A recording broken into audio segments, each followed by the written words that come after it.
last night, thank you.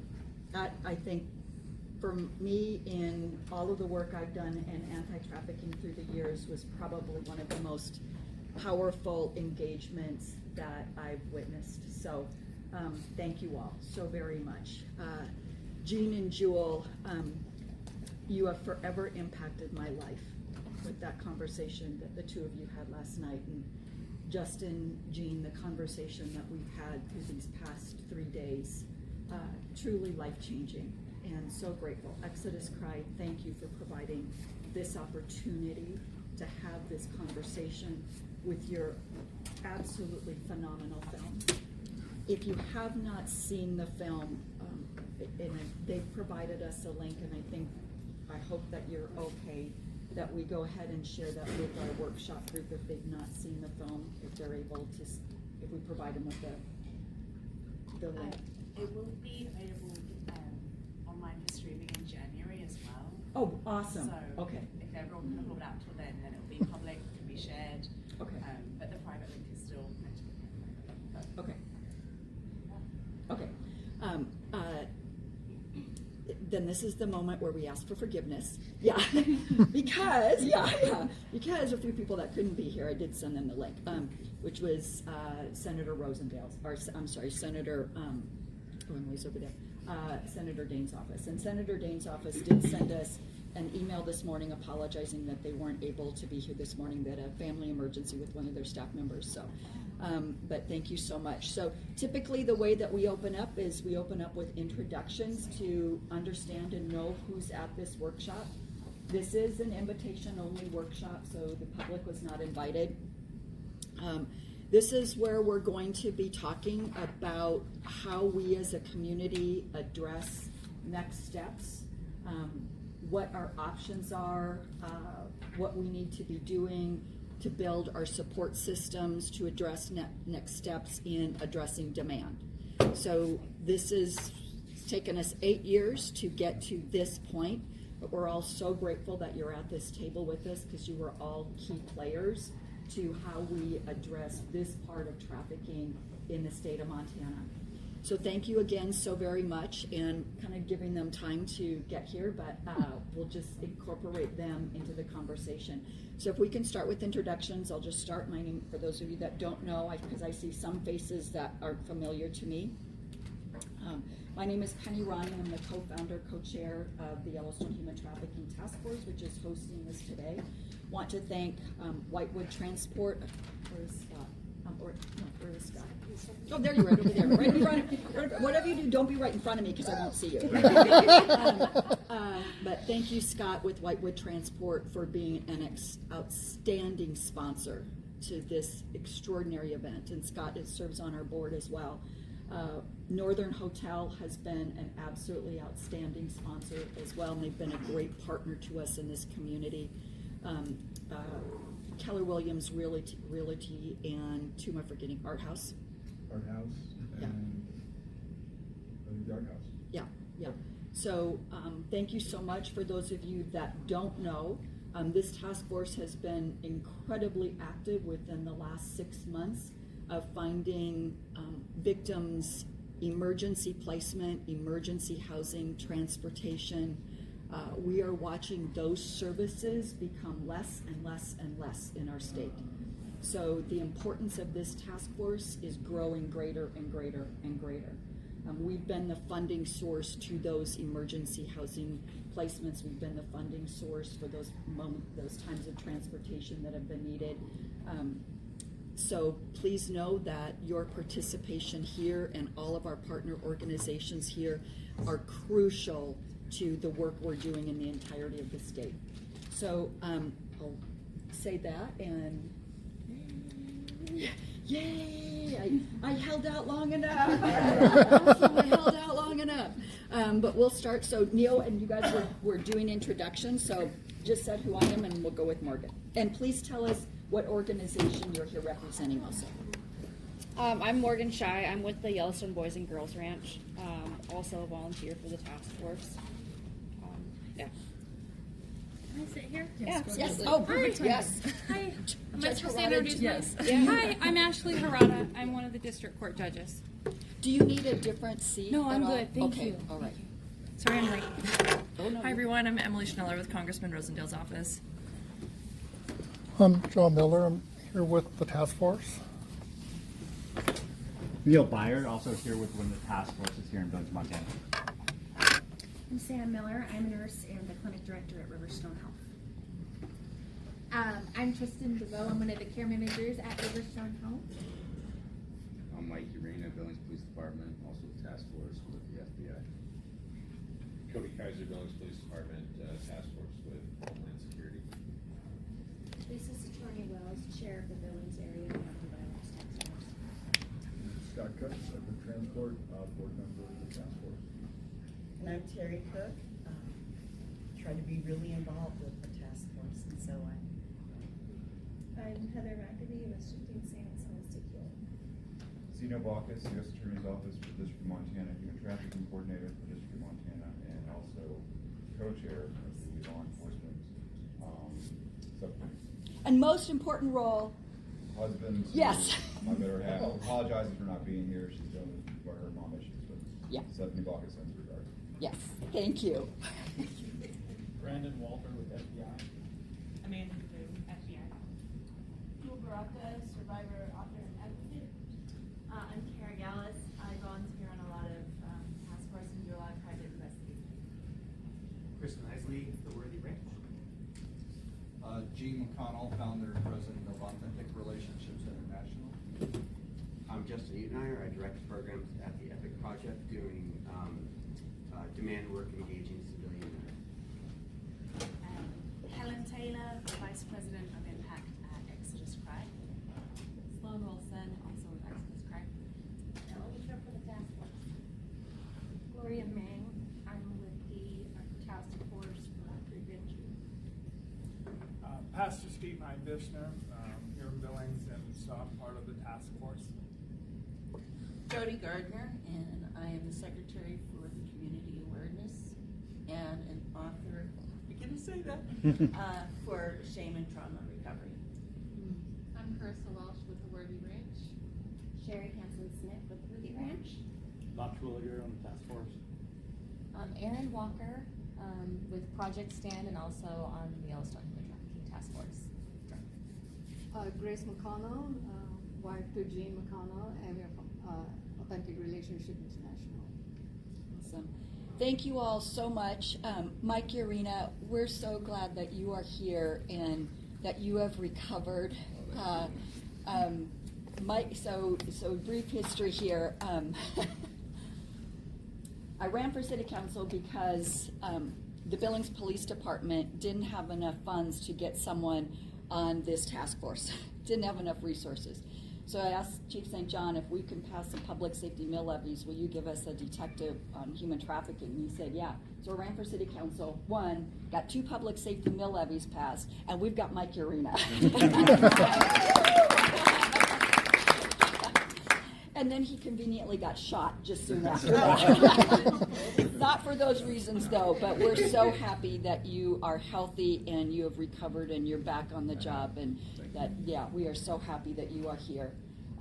So today is about a conversation on success that we've had in the past, and Brandon spoke a bit about that last night at the screening in regard to what we did on the illicit massage ordinance and how we went after the illicit massage businesses in a somewhat different manner than just the traditional going after them criminally, prosecuting, and Brandon was able to share last night how long that investigation took, and then the prosecution on top of that. A lot of resources were put in to taking down those illicit massage businesses, but I think Zeno can talk about this a little bit further. A lot of resources, a lot of years went into prosecuting that, and the sentence was 2 years, and then the other one ended up with 1 day in probation. Yeah, and so. We have to start looking at how we address these crimes in other ways as well. and how do we apply what this task force was created for to develop community solutions for a community problem. And we've done very well at that in different areas. So this is one of those conversations now that we are very fortunate to have experts from other states that have been applying different types of ways of going after and addressing demand. And we're very happy to have Epic Project, Justin here representing Epic Project, and he's really going to be leading this conversation. He, Jean, Exodus Cry, and Jewel, please, you are the voice that we are here to hear as well, one of the most important voices here. We're going to be really asking for input from Zeno, from Judge Harada, from Brandon, law enforcement, Amanda. This is where we need to hear how we can apply, and if this is something we're willing to say, yep, let's talk about next steps. But this is the beginning of that conversation. We'll have additional conversations after that, but this is the beginning of that conversation. So with that, and we've got food over here. If you're hungry, please feel free to eat whenever you would like to eat. Get up. This is a conversation format. So with that, I turn it over to you, Justin. Thank you so much. Great. Thank you so much, and thank you all for being here. I realize that I'm not from Montana, and many of you are perhaps not aware of my organization or myself, so I thought what I would do is tell you a little bit about work that we've done in the demand space. But before we get into that, what I would like to just reiterate is that I am here as somebody with experience doing demand work, but this is a conversation. I'm not here to tell any group what to do. I'd like to invite us to collaborate, and I'd like you to get up for food, bathroom, whatever. Feel free to move around, and also interrupt.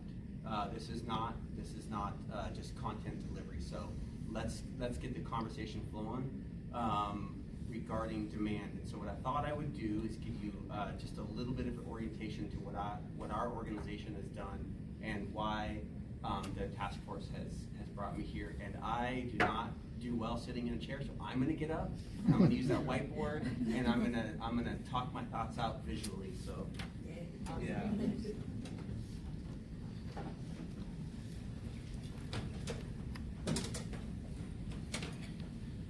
All of a sudden, the square makes it a little harder for people.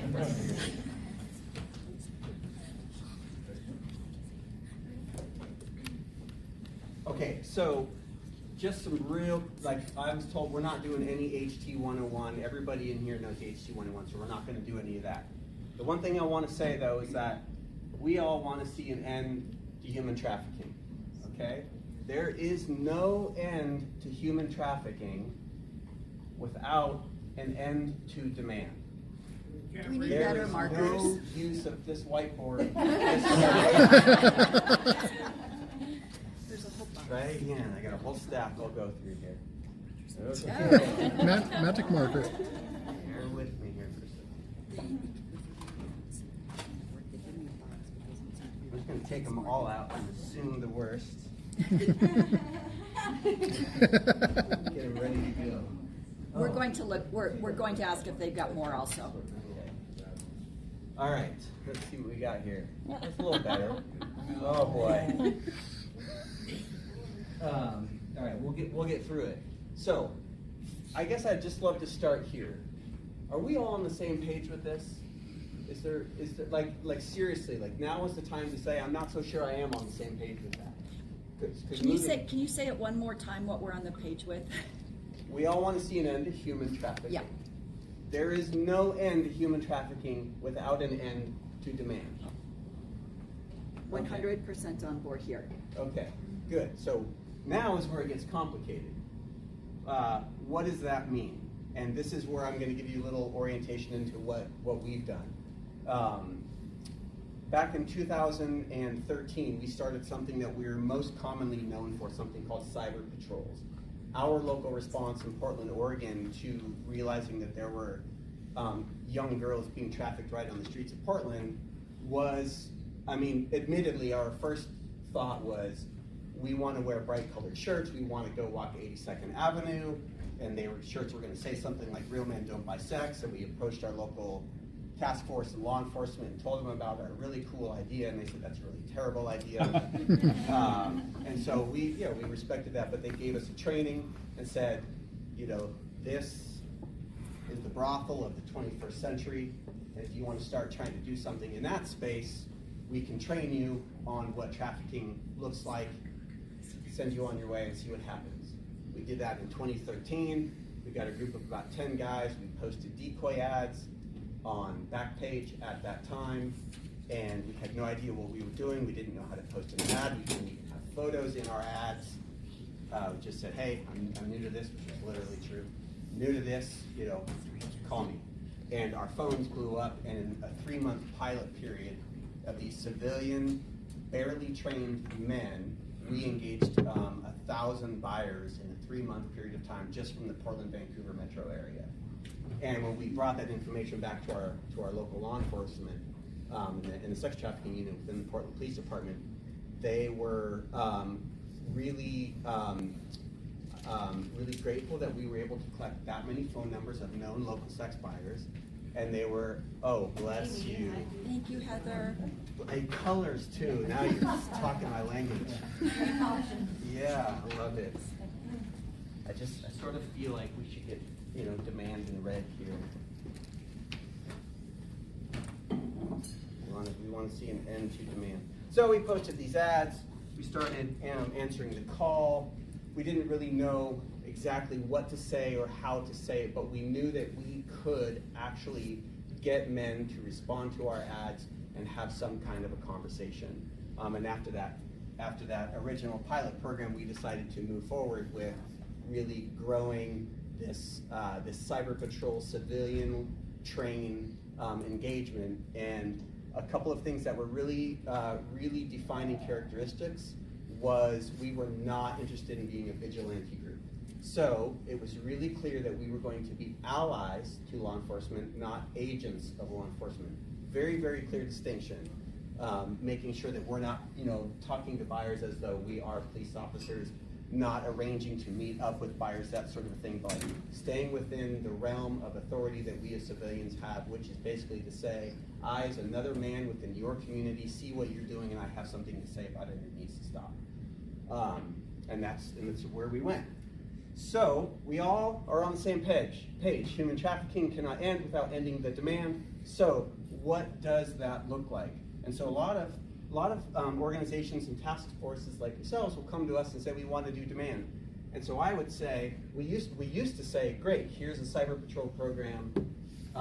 Here's how much it costs. Here's how we do it. Let's get on the program. Now what we want to start with is who do. I think it's the board. I was just going to say the same. I think it's board. Yeah. Well, that one's better. That's good. Who do you have? So let that question kind of be percolating as we go through this conversation. Who do you have? Who's in your task force? Who's in your who do you have in terms of connections with law enforcement? What is the civilian population and civilian community going to think about doing demand reduction within the context of Billings or the greater state of Montana? So who do you have? What are your assets? So on and so forth. So we are known for our patrol program, like I said. And over time, what we realized is that there's kind of these 3 categories. You have active commercial sexual exploitation, but you also have an entire set of cultural norms that undergird all of this market activity, right? We all know that it's super easy for a guy to go to some website, call up an ad, arrange to have sex, and there's very little consequence for that buyer. There's very little sense that they're suffer any real consequences. And our culture does a really good job of telling men that they are entitled to women's bodies. So, there's this 3rd category, though, of men who are not buyers or traffickers. They're just bystanders in the community, And so what we have spent most of our time doing is working within this active market engagement through Cyber Patrol programs. And we've been doing this for 11 years. We have close to 300,000 purchase attempts, which is either a phone call or a text message for one of our decoy ads, which has led to tens of thousands of conversations with active buyers at the point of purchase through hundreds of volunteers in about 30 plus cities across the country. We've been doing that since 2013. And so we're really well versed in the active market and disrupting that active market. But again, if we can't end human trafficking without ending demand, we're not going to end demand if all we do is talk to buyers at the point of purchase over and over and over and over again. And we know this firsthand from victim advocates who will say you're never going to end victimization if you just rescue people over and over and over and over again. You've got to get at better education, better housing, et cetera, et cetera.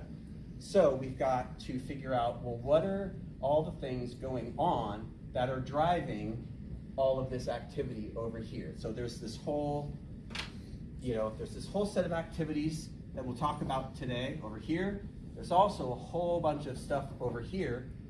But then who's going to do the work? Who's going to do the stuff here that's going to get at ending demand? I would like to suggest that having men engaged in the solution of ending demand is absolutely essential in ending demand. But if you have men that are not buyers over here, that doesn't mean that they're just like the good guys doing all the right things. One thing that we like to say, and we challenge our guys internally, is to say, not being a sex buyer does not absolve you of having been culpable of helping create these norms that have made it so easy for all of this to happen over here. So what we like to do, but I mean, nobody likes to be shamed. Nobody likes to feel like they're a part of the problem. So what we like to do is say, what kind of men do we want to see showing up to do this work? Or in what way do we want to help them get to doing this work in a way that's actually helpful, right? So showing up wanting to like kick down doors and go swing baseball bats at sex buyers and pimps is super understandable. I still carry a baseball bat like that, my virtual baseball bat.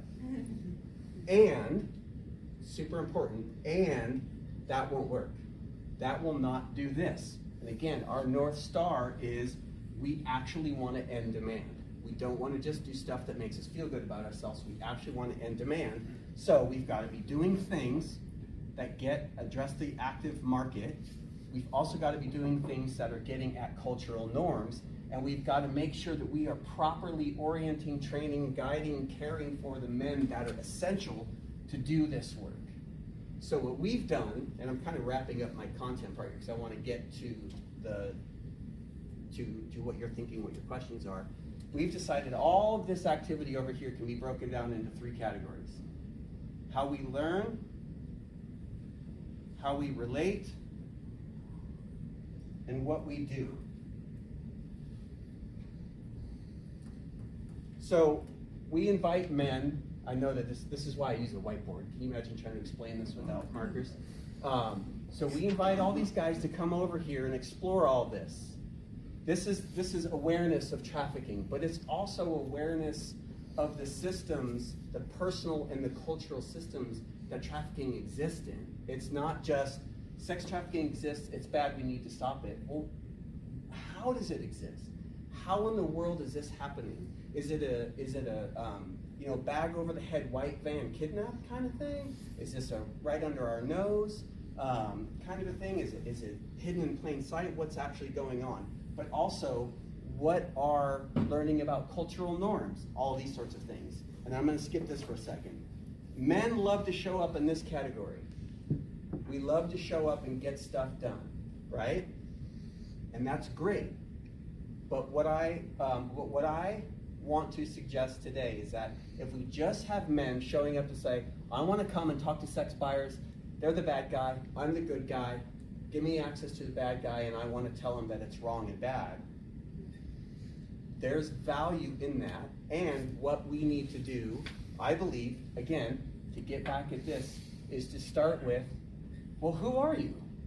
What is the context that you are showing up in this work? What is your relationship to your community? What is your relationship to other men? Are you with a faith group? Are you not with a faith group? Are you coming from the business community? And really try to figure out what are your unique strengths and what is your story that your strengths come from. Because when we're over here doing stuff, especially when we're talking to buyers, we don't use shame in what we do. We don't shame buyers when we talk to them. And this is that conversation that we've been having. Not because we don't feel like it, not because we don't want to string them up, but because it does not work.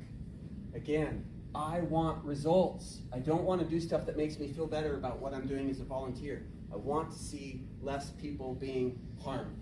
So I want results. What's going to work? What's going to work is actually figuring out, why the hell is this guy buying sex? What's actually going on? And in order for men to be able to engage in that way, they've got to know a little bit of their own story. So if I'm going to ask a buyer, like, hey, what brought you here? And he tells a story of divorce or grief or loneliness or depression or suicide ideation or whatever, and I have a volunteer response with like, yeah, well, we're sorry about that, but what you're doing is wrong and you need to stop it. We've lost an opportunity to reconnect this man who's trying to buy sex to his humanity, right? One of my favorite quotes from a sex buyer that I was talking to was when he said, "Thank you for reminding me of my humanity." I can't arrest him. I can't make him lose his job. I can't put his picture up on a billboard. But what I can do, when I'm engaging with him, is I can remind him of his humanity. And that is far more likely to be a touch point that moves him in a direction than just telling him that what he's doing is wrong. So in order for our guys to do that, they've kind of got to know themselves a little bit. And the more that they know themselves, the more that we're addressing this stuff over here, because all of a sudden, we're starting to realize some of our own beliefs. I've had so many of our volunteers talk about, I showed up to do patrols thinking that these guys were the bad guys, I was a good guy, and I went home thinking, man, I'm 2 bad decisions away from being that guy myself, you know? My 2 favorite quotes are from a buyer who says, yeah, I've struggled with pornography all my life, and I don't ever have anybody that I can talk to about it. So now I'm a sex buyer. And a volunteer who said, man, if it wasn't for the people in my community who I knew when I was struggling with pornography, I would be a sex buyer. Just that juxtaposition of, oh, now we're coming back to relating.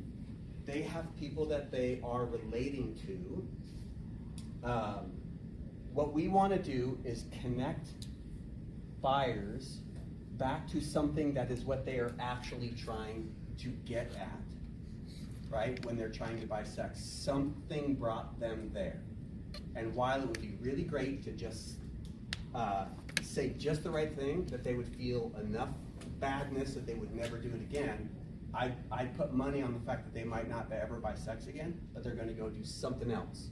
Whatever brought them to the place of buying sex, that's what has to be addressed. This is what Gene and I talk about all the time. You've got to address the root of why they're actually trying to buy sex in the first place. So rather than coming to you and saying, hey, I hear you, by the way, this is amazing. I've never seen a task force this organized. We usually get one person who's going to try to like white knuckle getting their community to do something about demand. So to see this many people show up to talk about demand, is honestly, it's just like extremely humbling. And I'm wearing long sleeves, so thankfully, but I got chills. Like, this does not happen very often, to have this much emphasis on demand. And there's a movement, there's a change afoot within the anti-trafficking movement. Everybody knows that this is true. It's the unspoken thing, but we're still not quite at the place where we're putting our resources behind it. We're still not putting our money and our time and our collaborations behind actually ending demand. Instead, it's just a thing that we say at the end of every trafficking conference that we go to. And before you go, don't forget, we've got to end demand. Thank you for coming. But we don't actually do something about it. So this is really, really impressive. to see this. So with that, instead of saying, hey, let's do cyber patrols, let me tell you about the 5 steps to do cyber patrols, I would want to start with, who do you have in your community? How would men respond to being invited into engaging in the anti-trafficking movement? And then go from there. Because what we do is going to be connected to how they're relating to each other, to the task force, to the community, to the culture here in Billings and in Montana, and that informs where we start. Okay, what are we gonna learn, and what are we gonna do? So there's sort of I wanted to create just a little bit of a topography here rather than say, here's the one specific thing. If we want to do cyber patrols, that's fantastic. It's a great, easy, definable, digestible on-ramp to getting men engaged. It's a really easy place to start, but there's lots of places to start.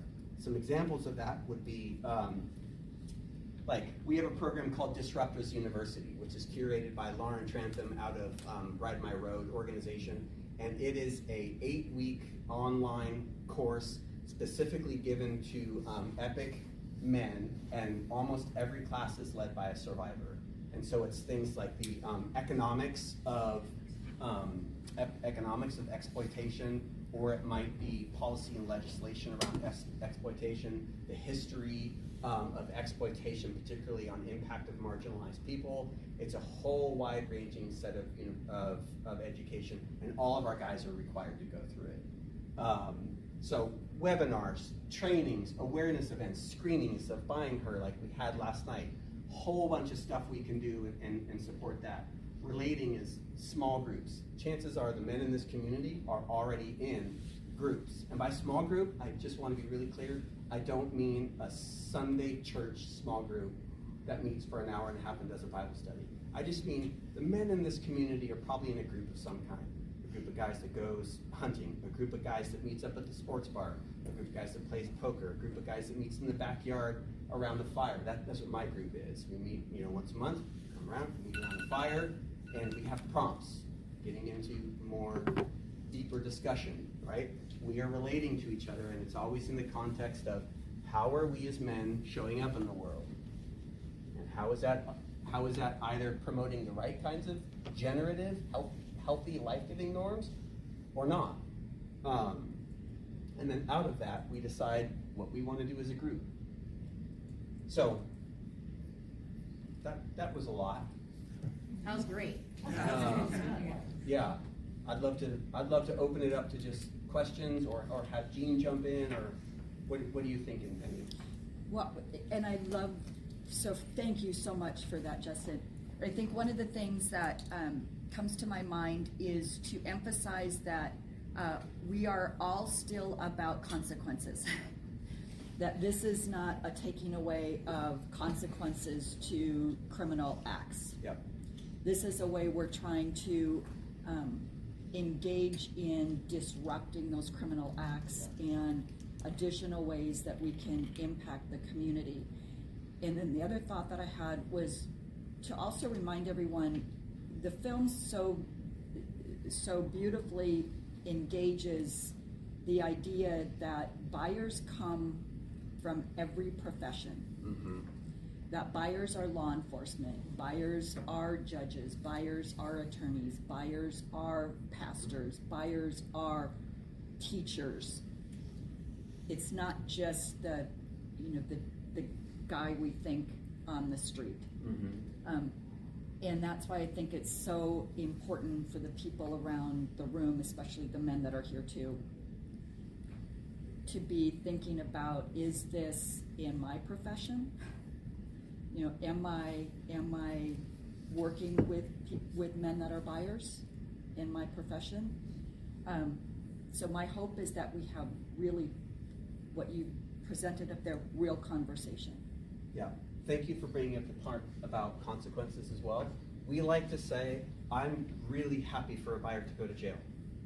That disruptive event in their life can be a really, really key turning point. And even if it's not for that man, it's key in establishing that the cultural norm is that you will be held accountable for not only your criminal act, but for the harm. So it should go beyond jail. It should be at least in Multnomah County, where Portland is based, when buyers are arrested, it's mandatory for them, if they have like no prior history and if it's not a minor and there's no warrant for their arrest for other activity, etc., then they are mandated to go to what we call SBAD, Sex Buyer Accountability and Diversion. We teach at the SBAD, and it costs them $1,000. It's 8 hours on Saturday, and all that money goes back into supporting local victim organizations, like an organization called Safety Compass that does advocacy. And the more One 8-hour session? 1 8-hour session, yeah. I have proposed that we break that out actually into like 2 separate Saturdays, 4 hours apiece, so it's still the same amount of hours, but they have prerequisites before and during. And if they don't complete this, then they don't get to do their second half. And just we need to raise the bar on just like sitting through, like paying your $1,000 and sitting through 8 hours is not enough. But there are plenty of places that don't have any. There isn't a John school here, right? Is my understanding? Okay. Sex offender treatment? I mean, Yeah, explain that, Judge Harada. How does that work right well, I now? mean, if you were caught and prosecuted, you'd have to go to sex offender treatment or prison to attend sex offender treatment. The Department of Corrections also offers sex offender treatment. Community-based sex offender treatment is, I don't want to say my personal opinion about it. I don't think it's as effective, but I mean, there's the possibility. But it's sex offender treatment. It is a long time. It is years. It is not a weekend and 8 hours. Yep, 100%. Because there's a lot of underlying issues there. Yep. Yep. So that's good to know. So who does the sex offender treatment in Billings? Hal Lewis. South Central Treatment Associates, right back down by Senior High. Okay, that was the answer to that question. Yeah, that was the answer to that question last night. Yeah. So I couldn't remember the name of it. And they are part of this task force. So yeah. Is that mandated? Yeah. Okay, so good to know. We didn't know that last night. Is that for any man who's arrested for buying sex, or somebody who has to register as a sex offender? Well, I mean, I have to check the statutes, but I think that if you're arrested for buying sex, right now it's treated as a misdemeanor, but if it's somebody under the age of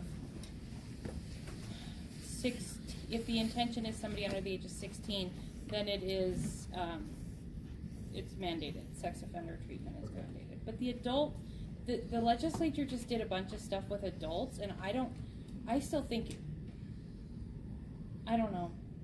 Yeah. I can't answer that. Sorry. Just to clarify on that, and this is also where education comes in as well. So Montana did pass a law where it is a felony on the first offense to buy commercial sex. Okay. Yeah. But do they have to register as a sex offender? See, we don't see it as much, so I haven't. Do you know, Zeno? On the state side, I don't know the answer to that question. In the federal world, it's a sex offense. They do have to, more often than not, they do have to go through sex offender treatment, whether it's in custody or on the outside. But it really depends on the count of conviction, frankly, whether it's a minor or not. But yes, it is offered more broadly. Now, how much that's tailored to the demand side, John, in terms of treatment, I don't know, but it's out there. Okay, thank you. That's good to know. It brings up an interesting point that most of this seems like it's very much civilian nonprofit trying to engage civilian men, and it's sort of this like extra type of thing. But this is a task force with a lot of different stakeholders, and something that we're really proud of is that over the last 12 years, this whole model has been well supported and collaborated with at our local district attorney's office, our local Portland Police Bureau, sex trafficking unit, within our legislation, within survivor organizations. So this is, I would just say, don't look at this as just, this isn't relevant to me because I'm within the legislative side of things, or I'm within the law enforcement side of things, or I'm in the health department side of things. You know, don't think of this as just something that like Scott would lead as a concerned citizen wanting to find other, good men in the community. This can be collaborative. The stuff that you do can be all those different sectors. the ways that we address cultural norms. I mean, just like awareness campaigns around it being a felony here in, you know, I know the state of Texas went through this. They were the first state to make it a felony offense, but it took a long time, and they're still not there, for the general public to be aware that that's even on the books in the state. But to be honest, the sex offender treatment has very little success. And we have a lot of recidivism rate, where they go right back into the same behavior because they're forced into recovery. So they jump through the hoops, but they really don't do it because they want to. Yeah. And I think that one thing that is missing on this board is that, and it's kind of adding to what you said, so it's not like, I shouldn't say missing, it's just an additive to it, right? Is that we want men to want to change. We want men to come in and want to make the differences in their life that will have positive impact. Mm-hmm. And so it won't look like a anti-trafficking workshop. It will be a group or a conference or a workshop that says healthy masculinity, or let's get together and learn about how to be a better father, a better mother, a better father, a better husband, or just a better man. And the idea of doing that, in the middle of that, we'll have a trafficking survivor tell their story, and then I'll talk about pornography and its impact on my life. So we're actually putting it within the context of being a better man. So we're getting that would you say the norm or the normal guy? Yeah. We're getting him educated, but we're not just doing that on the trafficking side. This is bigger than trafficking. Trafficking is just the fruit of it. And so it's their relationships and how well they're connecting and what's in the way of their connection and helping them live out healthy relationships. So, you know, we do retreats where we go 3 to 4 days, sometimes 5 days, depending on the retreat. And we dig into those issues of where are you with your parents and your story, and where's you have pornography struggles. You know, we understand how you're treating your wife, how you're treating your kids.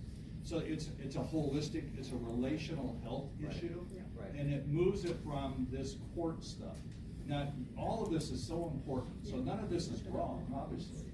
But if we don't get the average Joe on the street coming to get the education and the personal development, then that we're going to continue to see the demand grow. Yep. That's why this becomes really key. If you're this committed of a task force and you want to do stuff about demand, you can go ahead and just jump right in, and then you're going to want to find the people who are going to help you do the doing, and you're going to come back here and be like, oh, we don't have the right people. So starting with, who do you actually have? What's the cultural appetite for demand? Who would come to these types of retreats? Who would help lead these types of retreats? Do we bring Jean in to lead this retreat? Do we have local leaders is it a collaborative thing? Just taking real stock of, you know, what resources you have. But I wanted to say one more thing about that. We actually see incredible results because we see people stepping forward and say, yes, this is my problem, and confessing that, talking about it, taking steps to getting into counseling, taking steps to get into those groups, so that they're having an environment that's safe enough to have the conversation. That's basically what we're trying to say, so that they can actually do the work, right? And that's good. No, somebody over here had their hand up. You know, we've been addressing this for almost 20 years in our congregation. Is how do we get men? Because our biggest problem in our nation is not politics, all the other stuff. It's fatherlessness is our biggest problem. And until we're able to start addressing that, so we started to do that. And so God gave me a book called To Be Men, and we have a 12-week course that we take men through that. And exactly what he said, we didn't address their faults. God brought those out. Because we found out that everybody's got a big hole inside of them, and unless that hole gets filled with something, and we're trying to fill it back up with they're accepted, they're loved, they're valued, and be able to do that. But if that doesn't get filled, then we're going to have all this. And that's where the whole thing comes across here. And the other part is, what about the girls that are out there? You know, we're seeing all the guys do this, but what about the girls? That's like the story of the woman caught in adultery. women wanna know, where was the man? You know, and got that. And so we do a Call to Be Women course, called the Be a Proverbs 31 Woman course at the same time. And what we're finding out is, let's go to the root issue. Because if we don't start handling when kids are like, I think you said it last night, or somebody did on the board, 8, 10, 12-year-old kids into pornography. And where's dad? Where's dad? And if we don't start handling them, 10 years from now, we're gonna all be meeting and we got the same problem because we got another group of people coming in, that's all. But we gotta go to the root of the tree, we gotta find the tree, which we have, but we better go to the root and find out the problem. I agree with him 100%. To go to somebody and say, you got an addiction problem and stuff like that, it doesn't matter if addiction to whatever it is. Addictions are wrong. And so it's like, how do you treat your wife? In our course, 90% of the guys that get married have no idea how to treat their wife, biblically. What they do, how do they treat her? What do you do with your children? How do you raise your children? And so, anyway, that's why I'm in the task force, is because I see this need of being able to have education. We hand out books. Aaron knows about those books. What do I tell my children? They're little books of what do you read to them? What should I be looking at? I think that was the name of it. What should I be looking at? It's good pictures, bad pictures. Is that what you're talking about? Yeah, good pictures, bad pictures. Yeah. What should I be looking at? This thing right here, I think Gene said, this is a brothel in a whole deal. And kids 8 years old are accidentally finding out. And all they gotta have is one look. One look, and it triggers. And then they wanna start experimenting. But what if dad took and read that book saying, no, be careful, because every one of us in here, if I was going, Gloria, hey, you wanna look at this? When we were 10 years old, would you have looked at it? Absolutely. And so education is optimum right now, but we gotta get parents involved. And then I think Penny said it a few weeks ago, what's our biggest problem? Parents. And so we've got to really try to get that part. So that's mine. No? I'm quite pretty sure that's not exactly what I said. But maybe I probably said adults. Yeah, I'm not a parent. You don't have to be a parent to care about kids. You don't have to be a parent to know about love. That's true. Mm-hmm. Love is inherent in every one of us, and as adults, it's our responsibility to protect kids, no matter if we're a parent or not. And I know that there's mental health folks in here, so so please correct me if I state this wrong, but within youth suicide prevention, it's not necessarily the parents who are always the person who's going to help them. You know, we call it the trusted adult network. Like, who are the trusted adults within your community who are going to help you through things? Because sometimes it's the parents who are actually part of the problem. And parents can do everything right, and something still goes wrong because that's life. Yeah.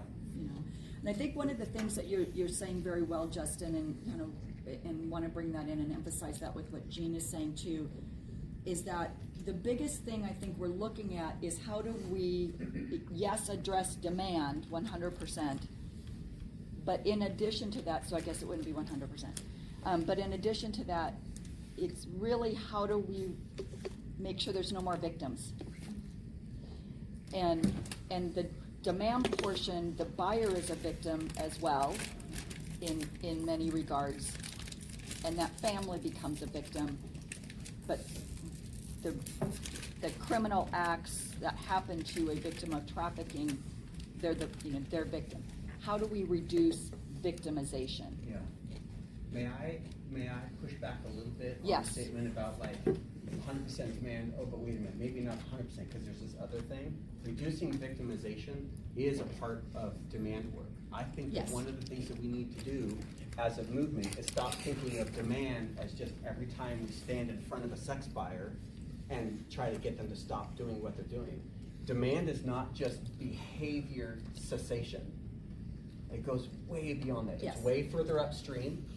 And it's also downstream, Yeah. right? Like Jean talks about a Yeah, lot. you just said it better than I did.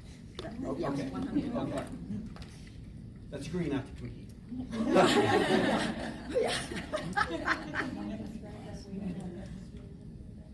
The question is, can I describe the way further upstream?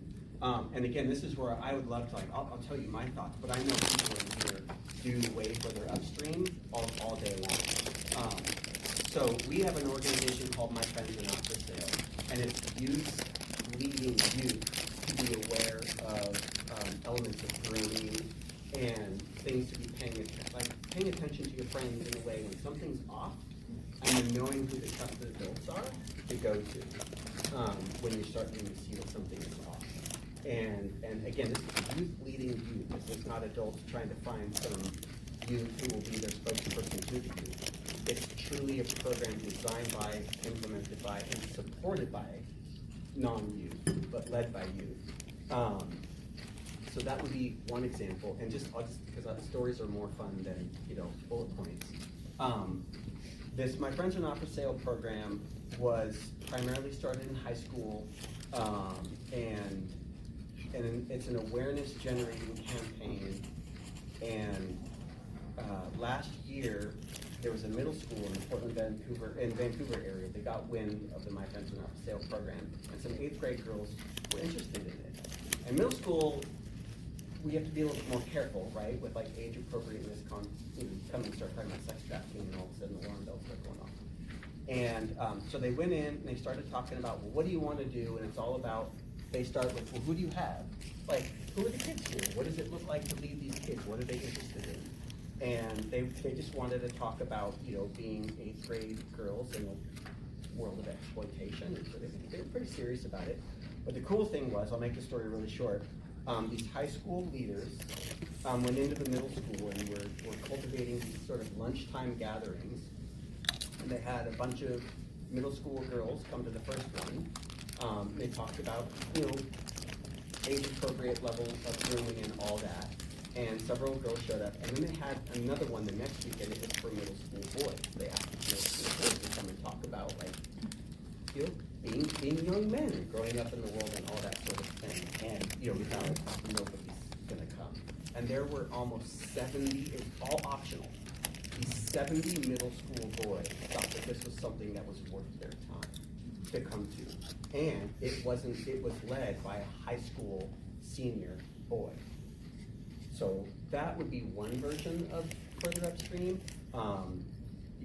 Getting further upstream could look like a lot of different things, from like Project Stand and all the work that they're doing with media safety, educating parents on how to look out for their kids so that they're less vulnerable to online exploitation.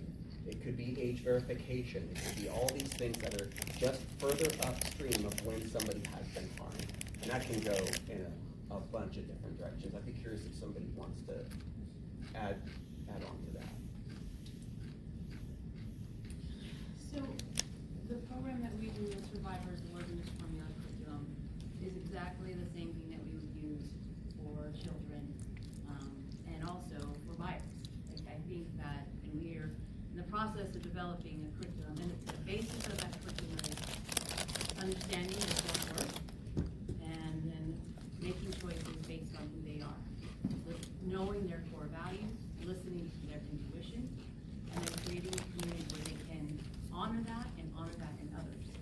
And so if we're working on the curriculum for survivors now, but we plan on developing curriculum for elementary school, middle school, and high school so that we can take this curriculum into schools where, and everybody wants to learn about themselves. They want to know more about who they are. And so Words for Me teaches that, like, who am I and how do I make decisions versus how does parents make decisions? We're different, but I respect her core values, I respect my core values, and we may be different, but we understand that now.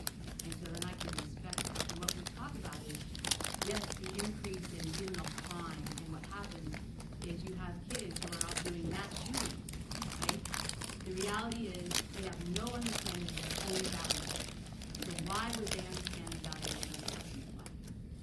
But they do want to be seen and they want to be heard. So there's the hunger, the demand of wanting to do we feed that? By teaching them, this is who you are, this is how you need to do, and how to listen to that and then respect that and grow the community around it. So that's one way that the Wood Ranch is utilizing that, but it's something that includes many universal truths that many other programs are working on, but in the development side, so like you said, we will continue to develop that, and pilot it. You know, the school district here, Carlos Garcia, is already interested in piloting here. We are gonna go to the Boys and Girls Club of America and pilot it that way. So we'll start in Montana first with our Boys and Girls Club.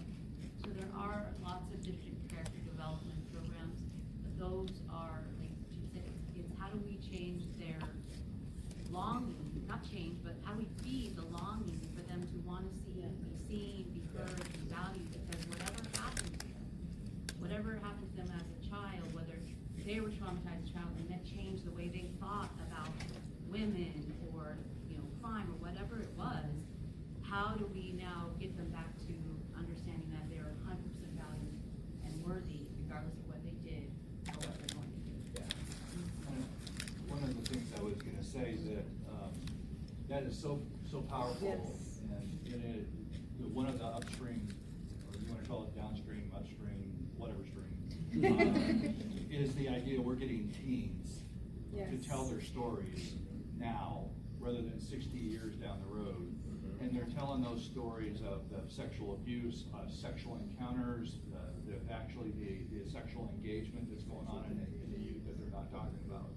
And they get those stories on the table in a safe environment, and it's like a bomb that goes off in the room, and then everybody starts telling those stories, and we have just broken the cycle. You start giving them tools, you start helping them have healthy relationships around them, and we won't see them in the jail system. We won't see them in the prison system. We won't see them going through justice. We'll actually break that cycle completely before they get married, before they go to school, before they have children. So that upstream is actually working with the kids. They're carrying so much pain and stuff in this time, and they have no place to talk about it. And the way that it shows up in their actions, what they're doing to others, and unfortunately, so it's putting words, helping to put words to the language that's going on the inside. So we do these shame reduction workshops for both men and women and teens, and it's powerful. It just actually blows out the whole thing, because now the energy that's driving all that bad behavior, whatever that looks like, is actually now out in the open, so they can actually figure it out and do something with it. So I think there's more to just doing the action side of anti-trafficking. It is, we've got to address the issues that are the whys, the drivers, why does someone go to that? And if we get to the why, then we do bring change. We do see things move. Before they actually harm somebody. Hey, Justin, Jewel, don't want to put you on the spot, but I would love to hear Jewel's voice in all of this as well. And Jewel, some people weren't at the film last night, so if whatever you're comfortable with, could you share a little bit about your story? And because I think your voice is really important here. Okay. Well, in relation to the current discussion, I mean, we're kind of talking about upstream right now. I work downstream, right? So I do crisis response to hospitals when trafficking victims are identified, and I connect them to resources. So that's definitely, you know, late in the cycle. But yeah, so the emergency response is just trying to connect them to stabilization. It's a very complex process. There's not a lot of easy answers there, especially in Los Angeles, where housing is very impacted, and even shelters are very impacted. So, yeah, but to go, so that's where I'm at, what I work in. As far as my story, so for those of you that weren't there last night, the 1-minute version of my story is that I was trafficked by my father from age 11 to 17. I was trafficked for 3 years in prostitution, and then for 3 years on a hardcore adult porn set. One thing I always want to emphasize on that, you know, we talk a lot about how porn leads to trafficking, part of that, that there's also trafficking in porn. And so we have to be aware of that. There's a high level of force, fraud, and coercion on a porn set. It was the most force I ever experienced in my life. It felt like me against a whole set of people. And so in that context, it's hard for a no to have any impact. And so that's something to keep in mind, because we often separate the two. Like there's porn and then there's trafficking and or prostitution. So just something to keep in mind. And as far as yeah, so that's kind of my story. I had a very wise counselor early on. While I was still being trafficked, it got so bad that I actually tried to kill myself my senior year in high school. And the fortunate thing about that is that it got me into mandated counseling. Now, of course, I wasn't ready to speak my story yet, but it gave me resources, right?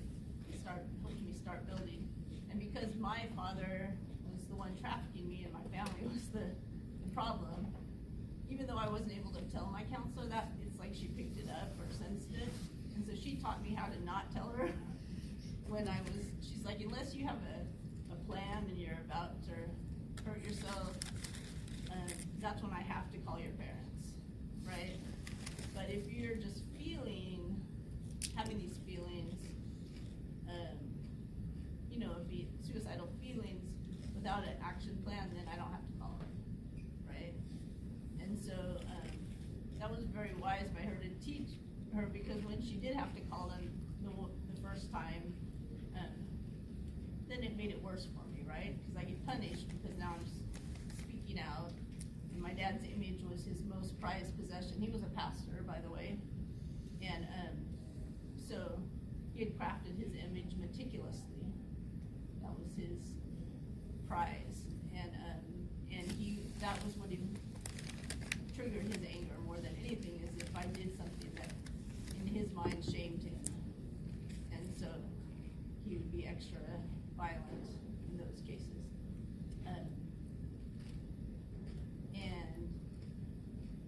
And the other thing I guess I'll just add to this conversation, as far as, even though we're not really talking about the victim so much right now, but one thing to know is that we know the circumstances that we're in.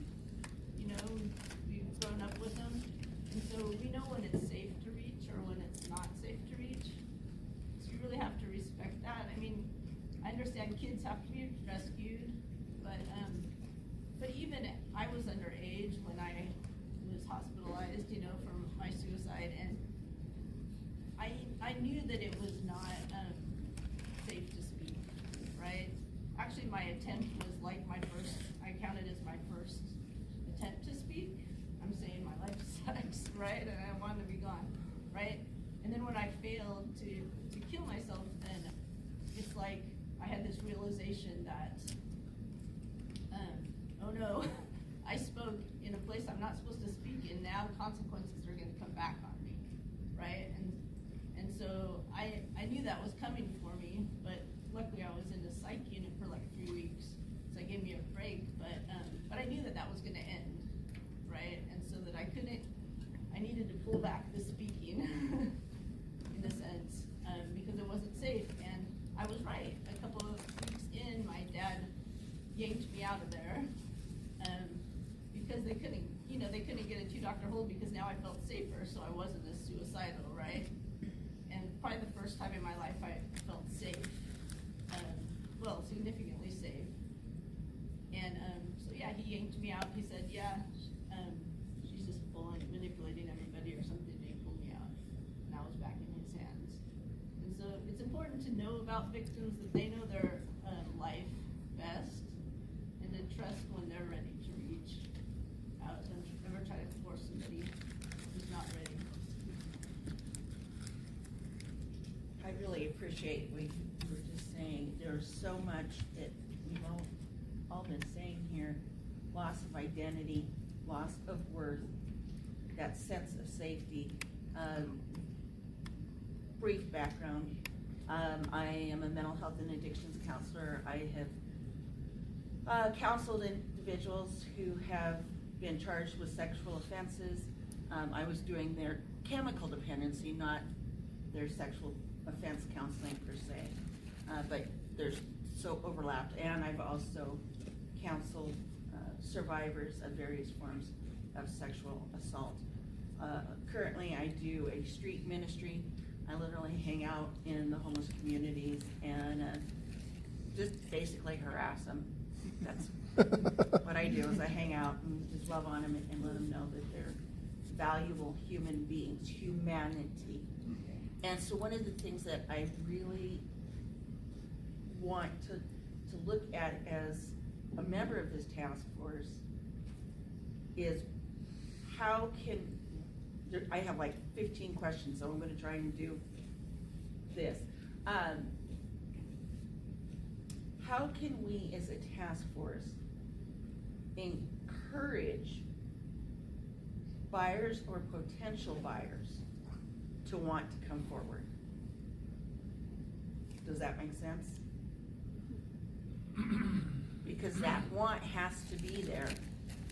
They already they already know something needs to change. They've lost their identity, they're suicidal, they're doing sex instead of committing suicide, they're, whatever their psychological background is. How can we empower them to come forward? I told them I'm a former buyer, and 40 plus years ago, and me being honest about that story, and me stepping up and saying what it really was and not hiding it, opens the door to say, I can do it, you can do it. And it has been the number one thing that has opened up the whole, whoever we're working with.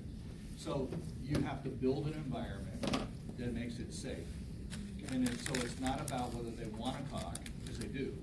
It's just, is it, and what she's saying is so right, is that she has to feel safe. So my responsibility is to provide a safe environment.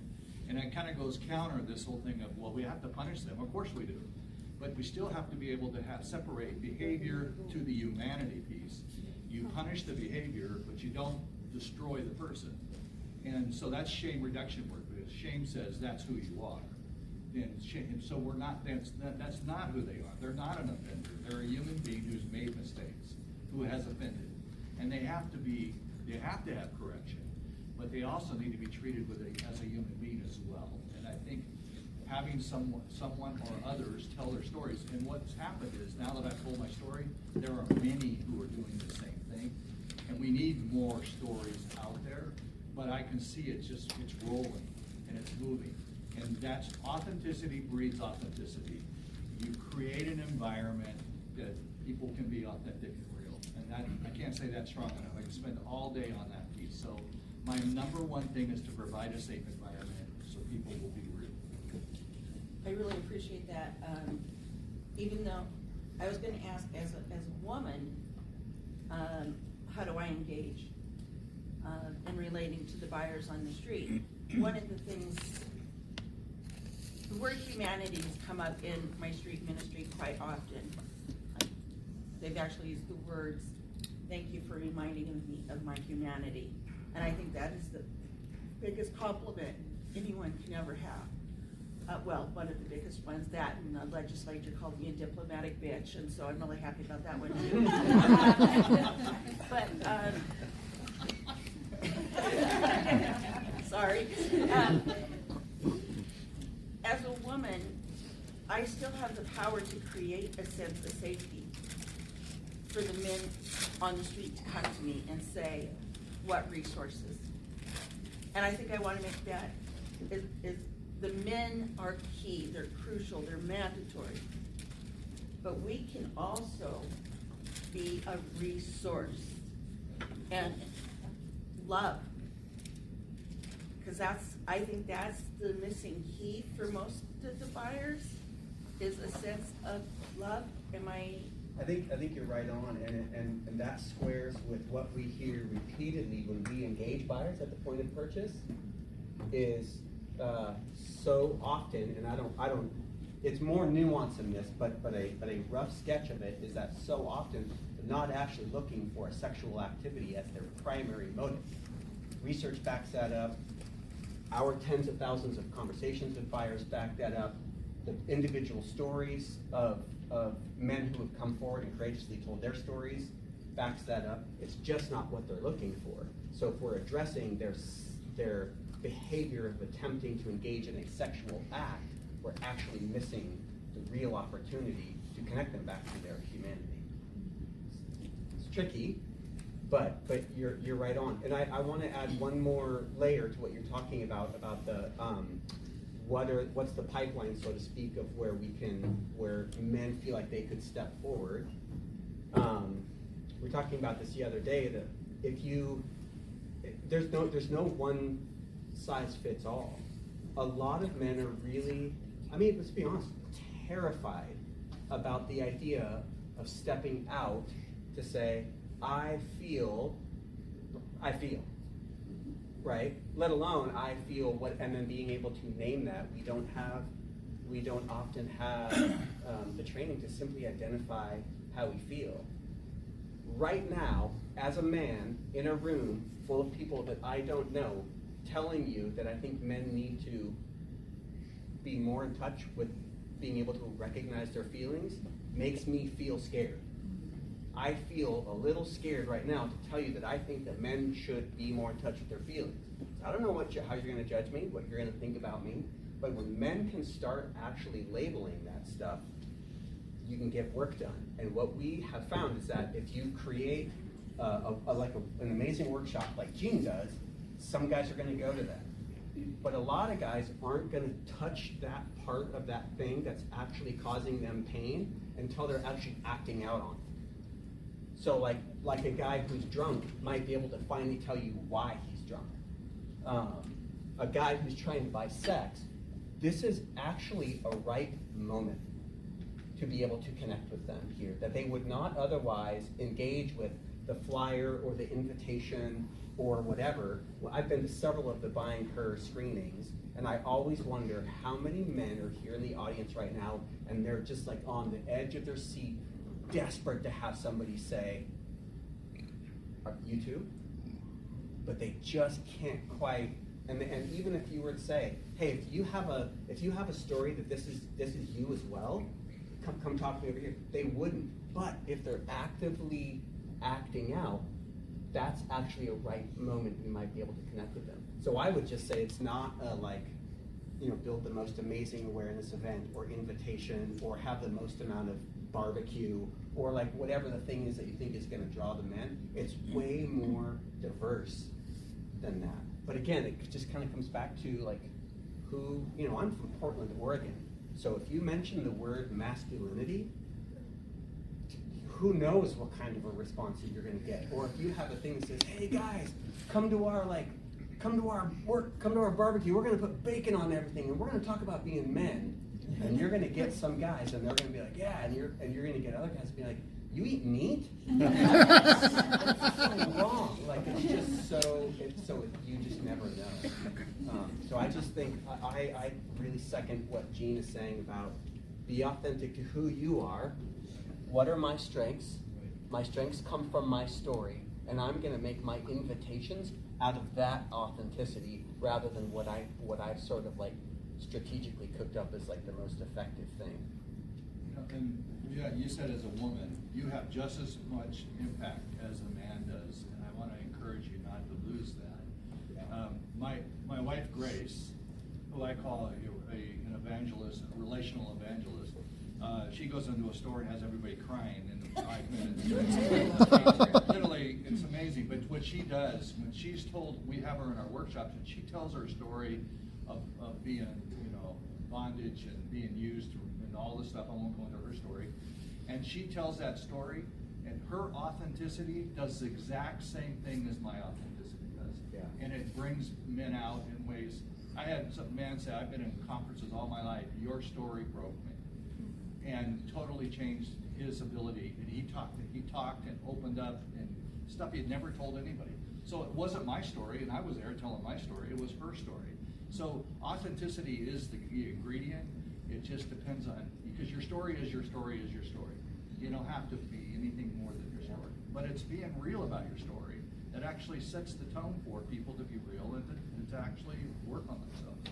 So thank you for being that. I won't use the word. Because I would never see you in that light. But thank you for. Oh, don't mess with me. Yeah, I just had a question. So are we, like, I love the thing that you set up at the very beginning of this, and especially the do. And then who do you have? It makes all strategic sense. So are you taking some of this and then because I remember something, the invitation talked about next steps. Is that what our end goal is? Is that we're facilitating, hey, these are the next steps we're trying to take? Yeah, thanks, Bob. I was going to say the same thing. So we're in the last 45 minutes, and I think some of the key people that we need to hear from, and one of the things that you said early on is that you're not law enforcement. And so I think some of the things that we need to hear is what is just the observations right now. How could something like this impact the work law enforcement's being done? How can this impact demand? But I would love to hear from Zeno, Brandon, Amanda, Mike. What are your thoughts of what you're hearing? Is this, because you are all in this work daily, what are your thoughts on what you're hearing in regard to what you see in our state? So I'm a little confused. Are you taking your group of guys and you're finding these buyers and as non-law enforcement, you're getting them to attend these workshops? Is that what you are doing in Portland? Yes and no. We engage with buyers using technology. We have an on-the-channel platform where we can talk to any buyer from any of our cities that we have decoy ads posted in and connect them up with resources, et cetera, et cetera. So when a buyer talks with us, it's always via technology. We're not engaging with them live and in person, and we're not saying, "Hey, would you like to go straight from this to like coming to our workshop?" We're not. That would be too many steps at once. We might direct them to resources, and then they kind of find their way back to us and want to participate. So buyers are finding us. We are not finding them, and they're finding us through our decoy ads.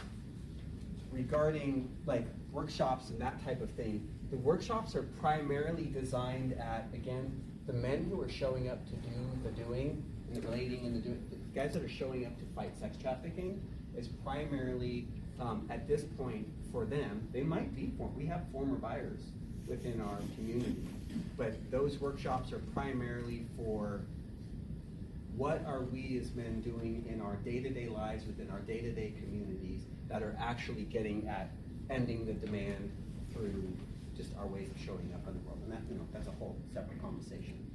I don't know if that answers your question, and if not, I'd love to let you feel confident in clarity. So your apps or however you're communicating, these men are reaching out and saying, I want to have sex with you, and then you're providing them with resources. And do you know how effective? I mean, are they going to the resources and talking to somebody? Yeah, that's the $1 million sort of prevention question is has the interaction with the buyer actually resulted in him not being a buyer? And anybody who does prevention work will tell you that there's no way to prove that the thing didn't happen, especially when this is sort of an anonymous engagement. So we do our metrics based on what we would call indicators of change. So for some of you are probably familiar in this room with the stages of change, right? Buyers are coming in and they're like have no interest in change. Does our engagement with them indicate some aspect of either remorse or openness, or they start telling their story or something that indicates there's something here, and then we might follow up with that buyer. They may ask us to follow up, they may ask if we can follow up with them. We might send them to the resources. I can't track if they actually go to resources, but I can send them the resource and follow up and say, what did you think? We send them Exodus Cry videos. We send them to survivor testimonies. so on and so forth. So it's very from a like, does it work perspective, it's very hard to have concrete empirical evidence to say, when we did this, that man no longer bought sex. I mean, a lot of these guys are probably using burner phones, you know, et cetera, et cetera. So, yeah. I think just learning how to have that conversation with a buyer, you know, with what you're doing over here is valuable. You know, Brandon arrested a friend of mine. He's away for 25 years, and I feel like, gosh, I wish I would have known in all the times I spent with him over probably 15 years that he did that. Yeah. What conversation could I have had that prevented him now for 25 years in prison, lifetime of parole, on probation, loss of family, home, I mean, his whole world blew up. Yeah. And could that have been prevented with just a conversation at some point? Right. But probably not just a conversation, but a conversation, like somebody said the other day, like when you're talking to your kids about online safety, it's not 1 10-minute conversation, it's like a lifetime of short conversations. Yeah. So just engaging in that long relationship. But you had your hand up over here? So I'm just kind of curious, when somebody responds to the ad, okay, one of your team members responds to the ad, what is the reaction? Because the buyer is going into the situation not knowing that they've responded to an ad that is part of the task force. Yeah. What is the reaction to that? And then how do you step into that reaction? What is the buyer's reaction, or what is the volunteer? No, the buyer's reaction when they find out that they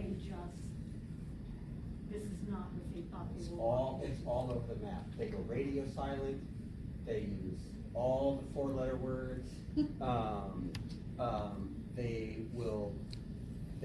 they'll have a long pause, and then like they're thinking, and then say more. Hesitant, a fair amount of like, thank you for reminding me of my humanity. You know, can I call you? It really is all over the map kind of responses, yeah. For time purposes, can we get to Zeno and Mike Yes. Arena too about this? Yeah. Thanks. Yeah, obviously, the prosecution space is, I agree with everything here, 100%, especially the upstream stuff, especially the men column. Really, there's a holistic approach that I think has to be applied.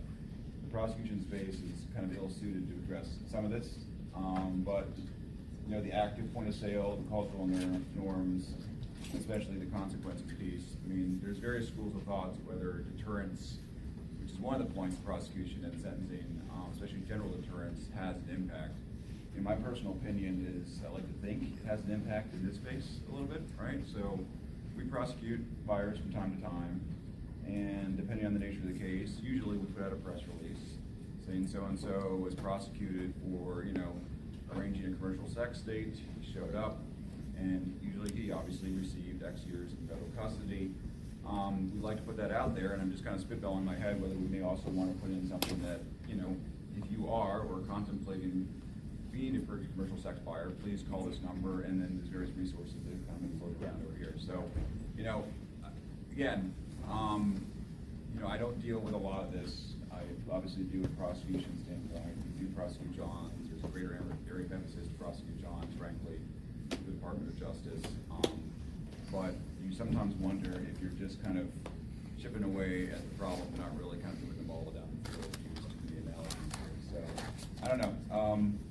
I agree, though. I mean, just in the world I operate in, dealing with victims, prosecuting the actual perpetrators in terms of the pimps and the traffickers, I sometimes feel like I'm not really, you know, achieving too much of a solution. So I appreciate this. I completely agree. And, you know, thanks for In the realm of human trafficking and the crimes we deal with on Northern Cheyenne and Grove, Zeno and the FBI and law enforcement is just a Band-Aid, but there's a gaping wound and we can't fix it.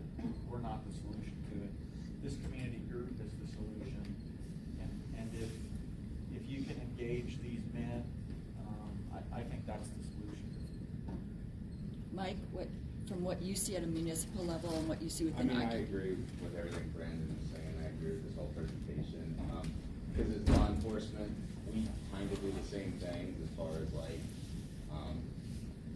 you know, a fake profile or whatever, you know, as online chat employee thing. But it differs a lot because one person will respond to an ad, we'll start like a relationship with that person, and then we'll actually have that person come and meet us. But after that, you know, if all our I's are dotted and our T's are crossed, put it up for review. They say, yeah, arrest him, or gets reviewed for prosecution. But after that, we kind of just like wipe our hands of it. So I don't think it's making a huge impact, other than you're getting that one person that, you know, travels to buy sex. You know, one person out of how many thousands that are like wanting to do it or actively looking to do it. And as law enforcement, we don't have the resources and the time. I mean, we just do those things when you know there's time in our day or in our week or in our month where we like focus on that. But I agree with all of this wholeheartedly. So That's Can awesome. I respond to that? Well, actually, these two things together. It might just be the one guy that's getting arrested, but having read lots and lots of threads on buyer forums where they love to chat about stuff, one guy getting arrested or one sting operation goes a long way into infiltrating the community of how safe buyers are feeling about buying sex. So I would actually say that activity is pretty consequential, not just for that guy that was arrested, but letting buyers in the community know they're on notice. and I agree with that too, but I mean, devil's advocate, people's memories are also really short. Yeah, for so sure. when it happens at the time, there's Right. a press release, and then, yeah, people are aware, and, you know, maybe they're, you know, coming out with their friends or family or whatever, and, yeah, saying their urges, but I think once all that kind of vanishes and goes away, you're kind of right back. Yeah, agreed. People looking to buy sex. Practically speaking, one thing that we've done in terms of civilian law enforcement collaboration, and that would be under this, is you know, we have all of this data collected around local buyers, and what we will do is our local sex trafficking unit will say, can you give me the top however many numbers of your most active buyers within the last year? We'll give that information, and it's no different than just like some sort of neighborhood watch program. And they'll take that information, they'll plug that into their own decoy phones. So, you know, there's so many resources that are going into y'all's operations. So if they get a phone number, if they get a call to their decoy, but it matches one of the phone numbers that they know is already an active buyer within the community, they've just prioritized those numbers because you get so many tire kickers. And that's proven to be a pretty effective strategy, at having more law enforcement connection to more high frequency buyers in the community. And what data tells us is that a small percentage of buyers are actually doing the largest percentage of the commercial activity within the buying market. So that's one form of collaboration, and then the other one is we'll actually go on stings with law enforcement. We're obviously not a part of the operation itself, but you know they'll have all the hotel rooms related to the actual operation, and then they'll give us our room. An officer will walk a man over that's been arrested. He's been processed, and he's now supposed to go to the John School at some future date. And they'll walk him over to our hotel room and say, "You are free to go. You are no longer in police custody.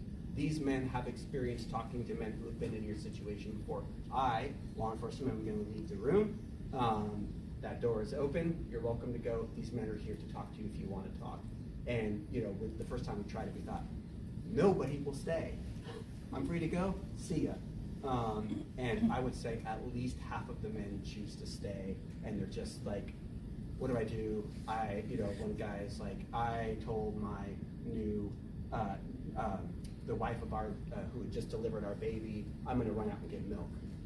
And he's gotta come home 4 hours later and explain why it took him 4 hours to go get milk. But also, just a real quick story, a few months ago, doing one of those things, one of those men was talking to us, and he said, "Can we talk on Monday?" This was a Friday. "Can we talk on Monday?" And we set a time, 11 o'clock. Call you on Monday. We did. He drank himself stupid all weekend long. I was like, I'm ready for a change in my life.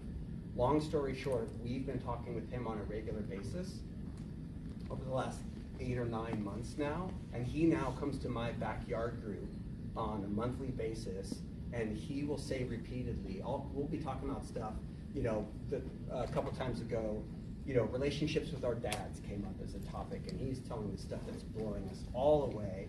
And I was like, who do you ever talk to this stuff about? It's like, nobody. There are no healthy men in my life to talk to about it. This is the only place that I can talk to about stuff. And so we've now brought him into Disruptors University, where he gets to share his story and experience about being a former buyer. And he's just making all of this progress of like learning to talk about. He's pretty quiet, but he's still learning to talk about stuff. Justin, Amanda is were you still talking, Mike? No, I was just gonna say real quick, I like that model for like a sting operation, because stateside anyways, the reality is if John comes to as a buyer and we arrest him, he's not getting incarcerated that night. He's made a picture in print, given a court date. Yeah.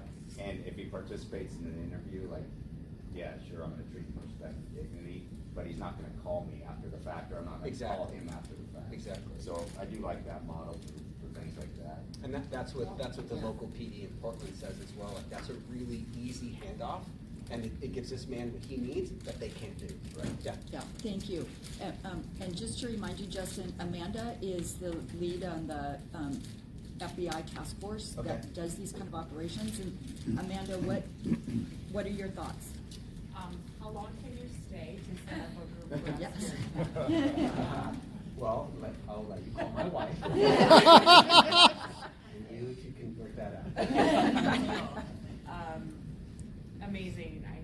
Behind that 100%. I love and agree with what Mike just said too, that'd be an awesome thing to put into our task force and operations, having a group of guys like you asking all the questions and being there for them if they want that attention. I do not have much experience with trafficking yet at this point in my career. I just jumped on in March, and I am learning as much as I can from Brandon, but I have not been immersed myself into any of these situations yet. But it's a great learning opportunity. All these things are fantastic, and my mind is just running, trying to think what I could do to help prevent and whatever I could do to get education out. It's just I can't form a sense right now to figure out how I can play a part and do my role in this. Yeah. Well, what and FBI and United States Attorney's Office are our key partners, and so and everyone else is a key partner in the task force, but you are key partners. And I think buy-in from all of you is what is the most important thing to come out of this meeting. And I think it helps for us to know that you like what you hear. We have liked what we've heard from the other leadership perspective from the task force. And so, and we have Heather here, who is our contact for our fundraising that we're going to be moving forward with and creating, and yeah, putting you totally on the spot, Heather, but we are moving in the direction to take our fundraising to a much different level. And so we're looking at what do we go to donors with, how do we strategically work at building a plan so we can fund these types of things to continue to bring Epic Project, Gene, Jewel, other partner organizations that can continue to help us to build this, because clearly it's going to take everyone in the room to help us build this with the support system within our community, because we can't rely strictly on Portland, Oregon. We have to be able to build our resources here.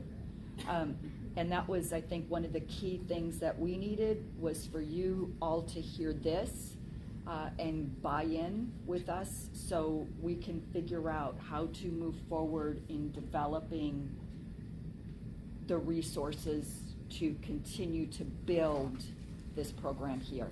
Justin, and am I off on that?